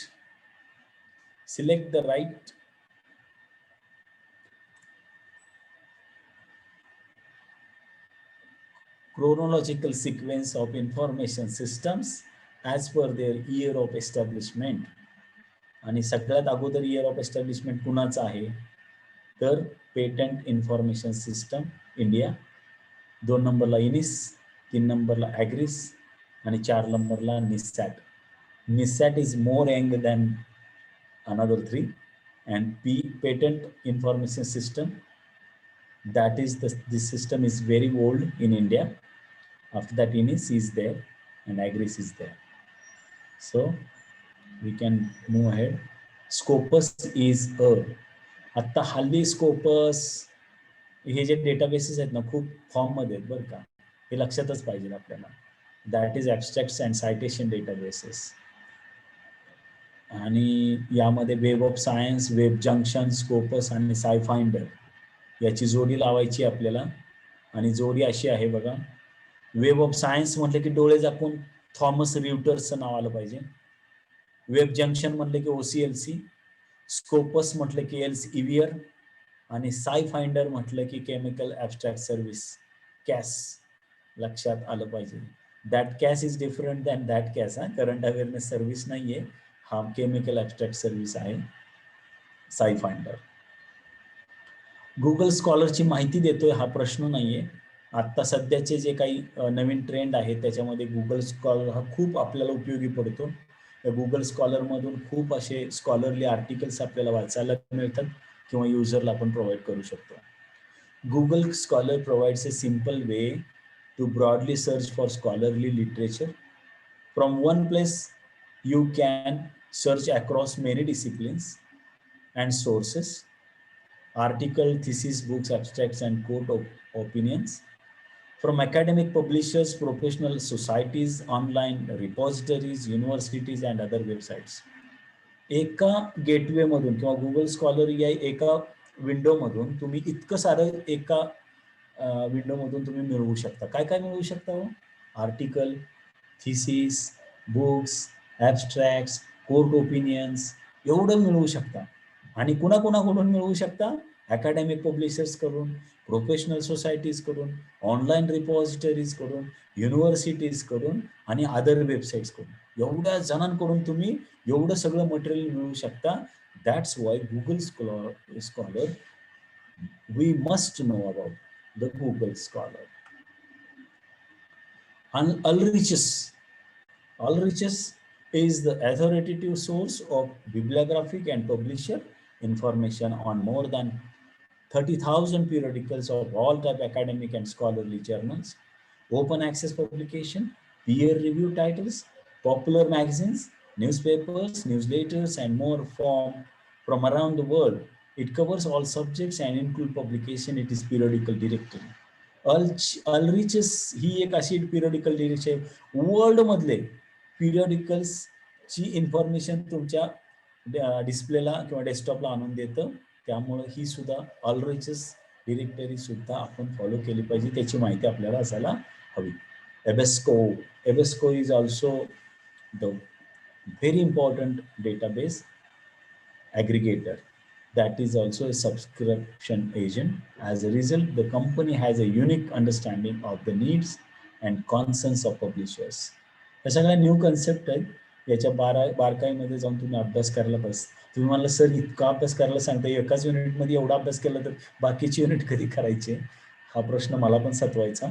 पण काय हरकत नाही, कारण का ह्या कन्सेप्ट तुमच्या आज डोक्यात आलं, तुम्ही त्याचा थोडा अभ्यास करत राहा. तुम्हाला पण कळणार नाही की एवढा मोठा माहितीचा डोंगर कधी तुमच्या ब्रेनमध्ये आला आणि तुम्ही केव्हा पास झाला. ProQuest connects people with vetted, reliable information, key to serious research. The company has forged 70-year reputation as a gateway to the world's knowledge, from dissertations to governmental and cultural archives. To news in all its forms.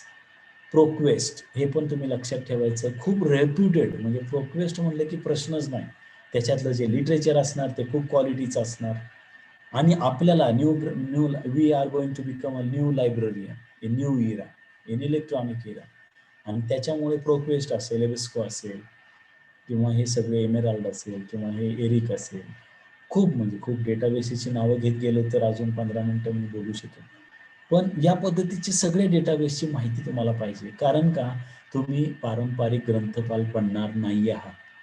आणि जर तुम्ही पारंपरिक ग्रंथपाल जर बनायचा विचार केला असेल तर तुम्हाला फक्त आणि फक्त अकॅडमिक कॉलेजमध्ये जॉब करायला लागेल. पण सुधीर सरांनी, वंदना मॅडमनी तुम्हाला सांगितलेलं आहे की तुमच्यासाठी कॉर्पोरेट लायब्ररीज, तिथं ऑपॉर्च्युनिटीज आहेत, मीडिया लायब्ररीजमध्ये ऑपॉर्च्युनिटीज आहेत, बँक सेक्टरमध्ये ऑपॉर्च्युनिटीज आहेत, तुम्हाला इंजिनिअरिंग कॉलेजमध्ये ऑपॉर्च्युनिटीज, अकॅडमिकमध्ये तर आहेत, रिसर्च लायब्ररीमध्ये आहेत, नॅशनल इन्स्टिट्यूशन्समध्ये आहेत, खूप म्हणजे तुम्ही लिस्ट खूप मोठी होऊन जाईल. पण तुम्ही एक लक्षात घ्या की तुम्हाला जॉब तेव्हाच मिळेल ज्यावेळेस तुम्ही स्वतःला अपलिफ्ट कराल. In terms of knowledge, in terms of knowledge, not वशिला, नॉट पैसा. इन टर्म्स ऑफ नॉलेज जर तुम्ही स्वतःला अपलिफ्ट केलं, अपग्रेड केलं, तर मात्र तुम्हाला कोणीही रोखू शकत नाही. Nobody can stop your development. Nobody can. Okay. CiteSeerX is an evolving scientific literature, digital library, and search engine that focuses primarily literature in computer and information science. CiteSeerX ही पण नाव लक्षात ठेवा, जे की हे लिटरेचर आहे कॉम्प्युटर अँड इन्फॉर्मेशन सायन्समधलं. मॅकलिन इज स्पॉन्सर्ड बाय, आपण जवळ आलो, आता शेवटच्या क्षणाला आलो, अजून फक्त 15 स्लाईड आहेत, आपण बंद करतो, वेळेतच संपवूया. मॅकलिन इज स्पॉन्सर्ड बाय, कोण स्पॉन्सर करतं? डेलनेट स्पॉन्सर करतं. Which of the following is not an open source software? आपल्याला ओपन सोर्स सॉफ्टवेअर एक नाहीये, पण 3 आहेत हे माहिती पाहिजे. जर तुम्हाला प्लोन माहित नसेल, Plone is open source software, if you don't know then you are unable to give the answer. So you should know about the DSpace, Greenstone, Plone. These are the open source software. Delmark is REST this, and this is what the Delmark is the answer. This is not the open source software that make commercial software. Okay. Assertion and reason. विधान आहे, वाचतोय मी छानपैकी. Indest conceived JGate as customized gate for each subscription by the library. JGate provides a common access platform. Okay, both are true. मगाशी झालेला प्रश्न आहे, मी वेळ घालवत नाहीये त्याच्यात. मगाशी झालेला प्रश्न आहे. Institutional and human resources. Human resource library म्हणून एक कन्सेप्टमध्ये मी एक वेबिनार अटेंड केला. त्याच्यामध्ये त्याने अशी कन्सेप्ट आहे की आपण जशी पुस्तकं ठेवतो तशी विविध क्षेत्रातले एका 100 लोकांची यादी त्यांनी तयार केली. त्यांचं संमती घेतली की असं असं तुम्हाला पुस्तक म्हणून आम्ही वापरणार आहोत. म्हणजे एखादा लॉयर असेल आणि लॉयर बद्दल एखाद्या युजरला जिज्ञासा असेल तर ते लॉयर हे बुक आम्ही त्या विद्यार्थ्याला अवेलेबल करून देतो, असं ते सांगत होते, मी नाही. आणि अशा पद्धतीने मग एखादा MBBS डॉक्टर असेल, एखादा लायब्ररियन असेल, एखादा सायंटिस्ट असेल, एखादा पॉलिटिशियन असेल, अशा पद्धतीचे बुक त्यांनी तयार केले, त्यांचे कन्सेंट घेतले आणि ते लोकांना अवेलेबल करून दिले. मग त्यांची एक ठराविक वेळ ते घेतात, ते आमने सामने इंटरव्ह्यू करतात आणि त्या कुठल्याही लेवलला जाऊन, पर्सनल लेवलला जाऊन ते प्रश्न विचारतात, त्याची समाधानकारक उत्तरं घेतात आणि आपल्या ज्ञानात भर टाकतात. अशी human library, human resource library किंवा ह्युमन लायब्ररी अशी कन्सेप्ट एक वेबिनारमध्ये मी पाहिली होती. पण इथं मात्र आपला कॉन्टेक्स्ट किंवा संदर्भ थोडा वेगळा आहे. वेगळा म्हणजे त्यातलाच आहे, इन्स्टिट्यूशनल अँड ह्युमन रिसोर्सेस. जर संसाधन तुम्हाला मानवी संसाधन किंवा इन्स्टिट्यूशनल संसाधन वापरायचं असेल तर या टॉपिकमध्ये त्याचा अभ्यास आपल्याला करायचा आहे. Effective human resource management is focused on action. आता बघा, माझ्या लायब्ररीमध्ये 4 स्टाफ आहे सपोज, आणि त्यातला एक खूपच चांगला आहे, तर मी त्याला कामं कुठली देताना देईल, थोडी वरच्या लेवलची किंवा इंटेलेक्च्युअल लेवलची कामं त्याला मी देईन. आणि बाकीची जी राहिलेले 3 आहेत त्यांना मी कामं कशी इश्यू, रिटर्न ही साधी कामं किंवा स्टॅम्पिंग किंवा प्रोसेसिंग ऑफ बुक्स वगैरे या पद्धतीची मी कामं देईन. तर जो आहे हा रिसोर्स जो तुम्ही ज्यावेळेस वापरता किंवा रिसोर्सचा विचार करता त्यावेळेस तुम्हाला इंटेलेक्च्युअली विचार करावा लागतो ॲज अ लायब्ररियन. इन्स्टिट्यूशनचं पण असंच आहे की एखादी माहिती तुम्हाला कुठल्या इन्स्टिट्यूशनमध्ये मिळू शकते. त्या इन्स्टिट्यूशनची तुम्हाला माहिती हवी असेल. आता समजा नॅशनल इन्स्टिट्यूट ऑफ ओशनोग्राफी गोव्यामध्ये आहे.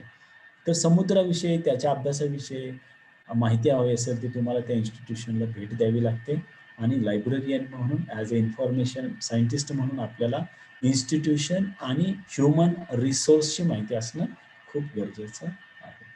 Staffing again this is related to human resource. Staffing is concern with providing and maintaining human resources.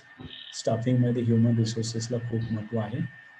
संपत आलेलं आहे. तुम्ही थोडं पेशन्स धरा. माझ्यामध्ये तुम्ही कंटाळा नसेल कारण हे सगळं तुमच्या उपयोगाचंच आहे. तर जो एक मिनिट तर इन्स्टिट्यूट अँड ह्युमन रिसोर्सच्या बाबतीत मी एक एक्झाम्पल सांगतोय की नॅक जे आहे national assessment and accreditation council, तर नॅकच्या संदर्भामध्ये 7 क्रायटेरियाज असतात. तर ऑल इंडिया लेवलला एक त्यांनी म्हणजे आमच्या महाविद्यालयामध्ये गेल्या महिन्यामध्ये एक वेबिनार घेतला होता. तर त्याच्यामध्ये असं माझ्या लक्षात आलं की क्लस्टर इंडिया नॅकचा एक ग्रुप केलेला आहे, टेलिग्रामचा ग्रुप आहे, जे भारतातील सगळे कॉलेजेस आहेत ना ज्यांना नॅकची इन्फॉर्मेशन हवे त्यांना नॅकची इन्फॉर्मेशन त्या ग्रुपला टेलिग्रामच्या ग्रुपला प्रोव्हाइड केली जाते. आणि त्यांनी एक ह्युमन रिसोर्स तयार केलेला आहे जो प्रत्येक क्रायटेरियावर बोलतो. म्हणजे ज्यांना खूप एक्सपिरियन्स आहे, नॅकचे कोऑर्डिनेटर आहेत, त्यानंतर म्हणजे प्रत्येक कॉलेजमध्ये नॅकचे कोऑर्डिनेटर आहेत, तो क्रायटेरिया सांभाळतात. त्या क्रायटेरियामध्ये नेमकं नॅकला काय आवश्यक आहे असा ह्युमन रिसोर्स तयार करून त्या ह्युमनचं रिसर्च पर्सन म्हणून बोलवून त्यांचं लेक्चर ते काय करतात, cluster India NAAC cluster of India म्हणून एक हे स्थापन करून त्यांनी ते प्रोव्हाइड करतात. म्हणजे ह्युमन रिसोर्सचा वापर कशा पद्धतीने केला जातो हे मला थोडक्यात सांगायचं होतं की आता 7 क्रायटेरियाची 7 माणसं जर त्या प्रत्येक क्रायटेरियामध्ये प्रवीण असतील तर त्या क्रायटेरियासाठी त्या व्यक्तीला बोलवून त्याचे व्याख्यान आयोजित करायचं आणि डिटेल इत्थंभूत इन्फॉर्मेशन नॅक संदर्भात ते प्रोव्हाइड करायचं. म्हणजे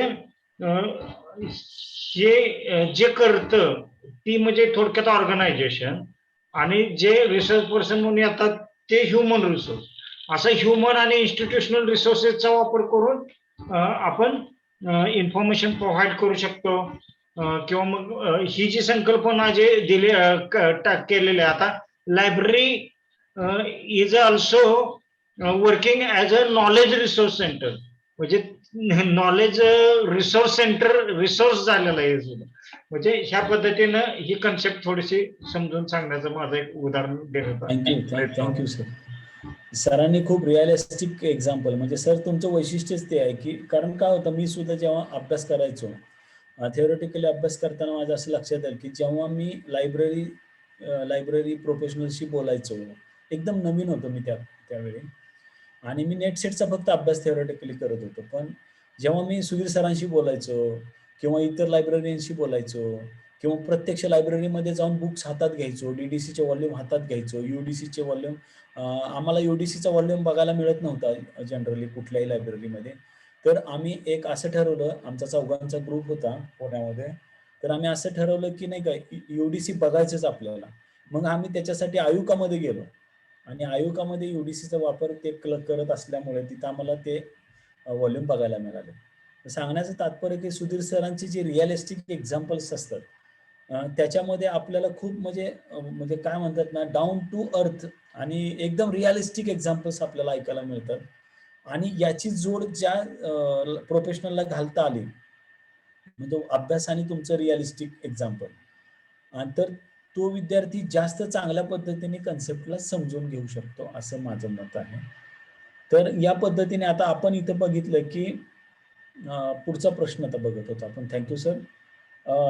जोड्या लावा. Bibliography, biography, statistical source, newspaper digest हे लिस्ट 1 मध्ये दिलेलं आहे. आणि लिस्ट 2 मध्ये आपण डायरेक्ट त्याची जोडी लावूया. ठीक आहे. तर आता आपल्याला सगळ्यात महत्त्वाचं म्हणजे बायोग्राफी, आपण त्याच्यावर मगाशी खूप डिस्कशन केलेलं आहे. पहिल्यांदा तो बघूया. Number of siblings of Mahatma Gandhi. It is called biography. आणि बिब्लिओग्राफी. Bibliography is what? तर त्याने number of volumes of book, बरोबर, म्हणजेच पुस्तक ग्रंथसूची आहे ती. त्याच्यानंतर स्टॅटिस्टिकल सोर्स. स्टॅटिस्टिकल सोर्सला जोडी कुठली लागणार आहे? Number of primary schools in Mumbai, that is the statistic. कारण मोजले ना त्यांनी, मोजल्याशिवाय त्यांना स्टॅट मिळाला नाही. बरोबर आहे. Newspaper digest. Newspaper digest, number of people recently died in Daegu in Delhi, and that is the newspaper digest. Okay. So अशा पद्धतीने ते जोड्याला होता. Evaluation of reference sources and web resources. तर रेफरन्स सोर्सेस आणि वेब रिसोर्सेसचं मूल्यांकन करण्यासाठी हा topic sub unit त्यांनी दिलेला आहे. आपण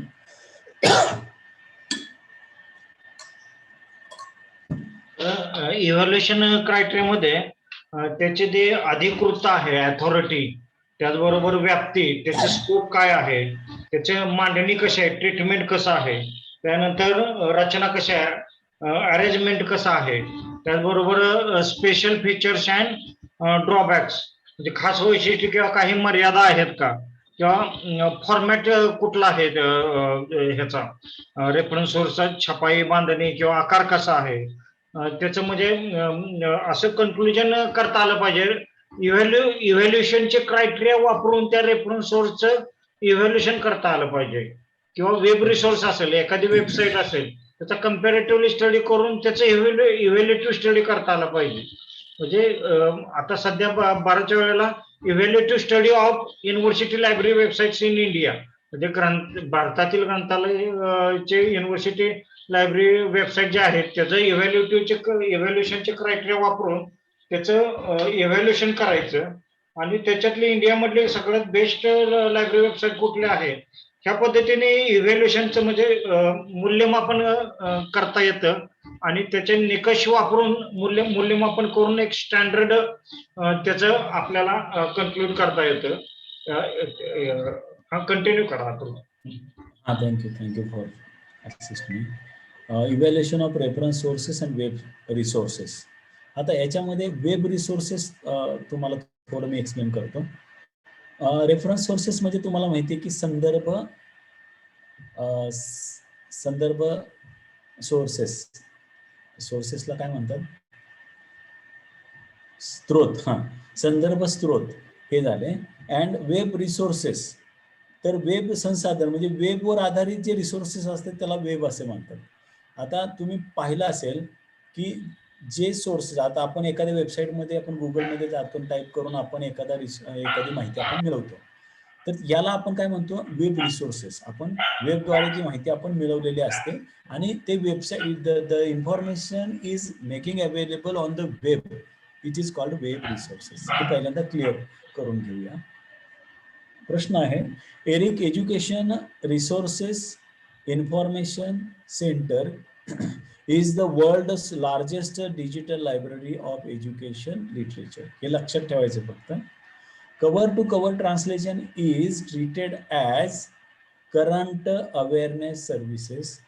आता हे जे आहे आपल्या इंडियामध्ये जर ट्रान्सलेशन सर्व्हिस कोण देत असेल तर निस्केर देते, आणि त्याला कॅशच्या अंतर्गत देते, करंट अवेअरनेस सर्व्हिसच्या अंतर्गत ते कव्हर टू कव्हर ट्रान्सलेशन सुविधा देते. कॅलिबर इज स्पॉन्सर्ड बाय, आणि उत्तर आहे इन्फ्लिबनेट. पुन्हा एकदा अरेंज द फॉलोइंग सिक्वेन्स. जात का नाही?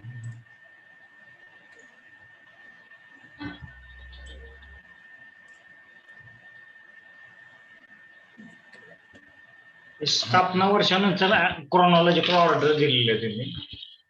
BNB arrange the following sequence in chronological order of their first year of publication. म्हणजे त्यांचं जे प्रकाशन वर्ष आहे प्रथम वर्ष त्याच्यानुसार त्यांनी हायरार्की म्हणजे अशी क्रोनॉलॉजिकल ऑर्डर दिलेले आहे, म्हणजे मागून पुढे अशा पद्धतीने दिलेले आहे.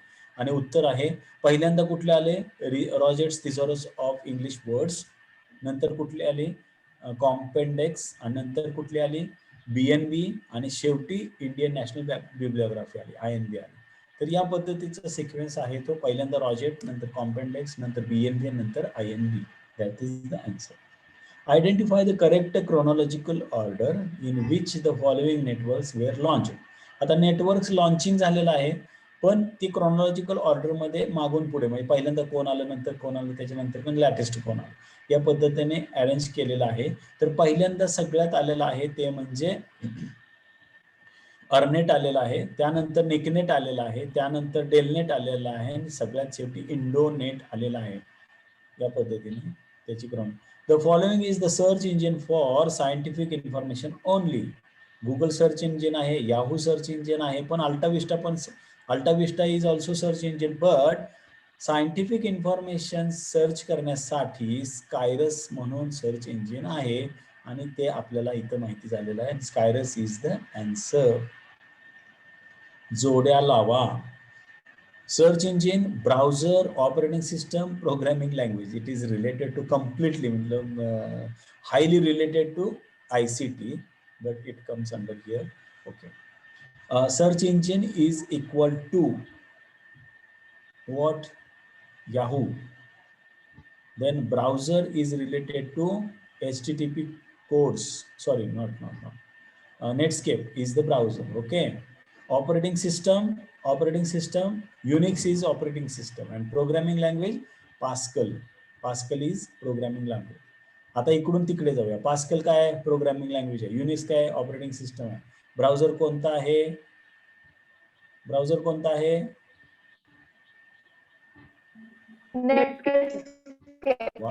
ओके. अँड ब्राउझर झाला. आणि आता इकडे search engine, programming language pascal, programming language pascal, search engine Yahoo, browser Netscape, operating system Unix, programming language Pascal. Good. Pascal. This is very simple question, but related to ICT, not here. Arrange the following in the chronological order of their first year of publication. परत chronological orderचाच प्रश्न आहे. पहिल्यांदा सगळ्यात काय आलं? Science citation index, त्यानंतर social science citation index, त्यानंतर arts and humanities index, आणि सगळ्यात शेवटी आला तो म्हणजे ISI web of science. Next. Nothing is next. Thank you so much. Vandana madam, Vandana Shinde madam यांचे मी खूप आभार व्यक्त करतो, कारण त्यांनी मला माझे विचार व्यक्त करण्याची युनिट नंबर 3 शिकवण्याची संधी दिली. तसेच डॉक्टर सुधीर नगरकर यांचे देखील मी आभार व्यक्त करून इथं माझं सेशन थांबवतो. थँक्यू. एक मिनिट, कोणाला प्रश्न विचारायचे आहेत का?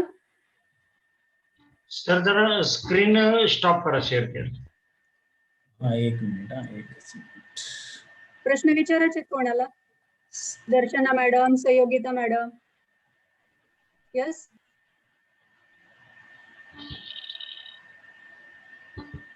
Stop share.